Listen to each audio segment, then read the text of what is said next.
21শে ফেব্রুয়ারি বুকের রক্তে রাজপথ রঞ্জিত করে মাতৃভাষার অধিকার আদায়ের সেই অবিনাশী দিন।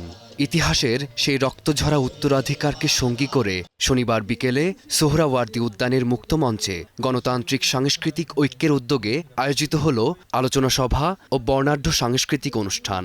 তো পাকিস্তান আন্দোলনের মধ্যে দিয়ে আমরা যে পরিচিতি লাভ করেছিলাম, আমরা হচ্ছিলাম সেখানে মুসলমান বাঙালি।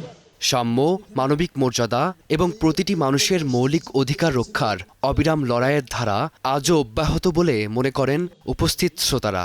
সংগ্রামটা চলমান, কারণ 52 সালে যে আন্দোলন ভাষার জন্য সূচিত হয়েছিল, সেটা শুধুই যে ভাষার ব্যাকগ্রাউন্ড ছিল তা কিন্তু না, সেটা ছিল বাংলাদেশের মানুষের স্বাধিকারের আন্দোলন, মানুষের মত প্রকাশের স্বাধীনতার আন্দোলন, তার সমস্ত গণতান্ত্রিক দাবি নিয়ে আন্দোলন। ভাষা সেখানে মুখ্য ভূমিকা পালন করেছে।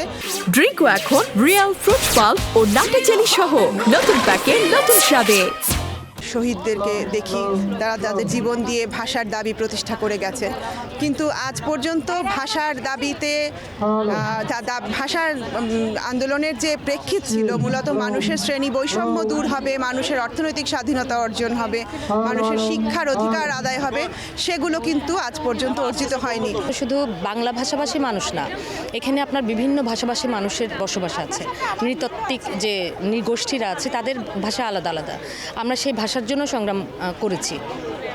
শুধু বাংলা ভাষার জন্য আমরা 1952 সালে সংগ্রাম করিনি, মাতৃভাষার জন্য সংগ্রাম করেছি। তাহলে তারা তাদের মাতৃভাষাটা আসলে কতটুকু মূল্যায়ন পেয়েছে বা মূল্যায়িত হয়েছে বাংলার মাটিতে, এটা একটা ব্যাপার। এবং সে কারণে এখনও আমি মনে করি যে সংগ্রাম এখনও চলছে এই মাতৃভাষার জন্য। যতদিন পর্যন্ত স্বাধীনভাবে মুক্ত চিন্তার মুক্তভাবে আমরা নিজের ভাষায় কথা বলতে পারছি না সব ভাষাভাষীর মানুষরা, ততদিন পর্যন্ত এই লড়াই চলবে। অনেকগুলো বাংলাদেশের ভাষা তারা প্রায় হারিয়ে যাওয়ার পথে, কিন্তু এখানে আপনি দেখবেন বাংলাদেশ শুধুমাত্র একটা ভাষার রাষ্ট্র না, সেখানে বহু ভাষাভাষীর লোকজন আছে। এখানে যদি হিসেব 40টার উপরে ভাষা আছে। এই 40টার ভাষার মধ্যে আজকে দেখবেন প্রায় 6-7টা ভাষা হারিয়ে যাওয়ার পথে। সরকার যে ব্যবস্থা রাষ্ট্রীয় ব্যবস্থার মধ্যে একটা উদ্যোগ যদি না থাকে, তাহলে এটা আলটিমেটলি হারিয়ে যাবে। বর্তমান সময়ে তথাকথিত মবতন্ত্র বা উগ্র মানসিকতার বিরুদ্ধে রুখে দাঁড়ানোর পাশাপাশি একদিনের আবেগকে ছাপিয়ে সারা বছর মাতৃভাষাকে ধারণ করার এক বলিষ্ঠ আহ্বান ফুটে ওঠে বক্তাদের কণ্ঠে। রাষ্ট্র বাঙালি চাকমা নির্বিশেষে সমস্ত জনগণের উপরে একটা দারুণ স্বৈরতন্ত্র, একটা দারুণ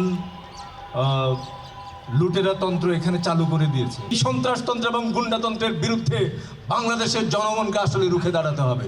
শুধু বাংলা নয়, এ ভূখণ্ডের হারিয়ে যেতে বসা আঞ্চলিক ও ক্ষুদ্র নৃগোষ্ঠীর ভাষাগুলো সংরক্ষণে রাষ্ট্রীয় ও সামাজিক উদ্যোগ নেওয়ার জোরালো দাবি জানানো হয় আয়োজন জুড়ে। চেতনার মধ্যে দিয়ে আমরা এই যুদ্ধ করেছি। ফারদিন মাঝহার, সময় সংবাদ, ঢাকা।